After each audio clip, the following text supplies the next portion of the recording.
گوشت کی تقسیم میں تول کے گوشت تقسیم کرنا ضروری ہے. خوب اچھی طرح سمجھ لیں. گوشت سودی اموال میں سے ہے، لہذا گوشت کے جب 7 حصے ہوں گے تو تول کے ہوں گے. یہ خوب سمجھ لیں.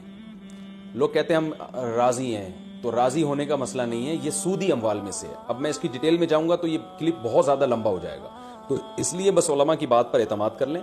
اس کو تول کے تقسیم کرنا واجب ہے.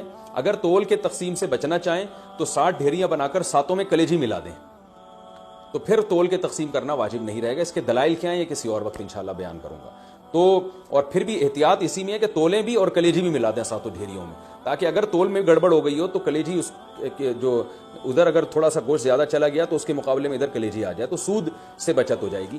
وہ لوگ کہتے ہیں پتہ نہیں کس قسم کی باتیں کر رہے ہیں، وہ انشاءاللہ بعد میں ڈیٹیل میں اس مسئلے کو سمجھا دوں گا، بلکہ پہلے سمجھا بھی چکا ہوں کئی دفعہ کہ سودی اموال میں عقل نہیں چلتی ہے.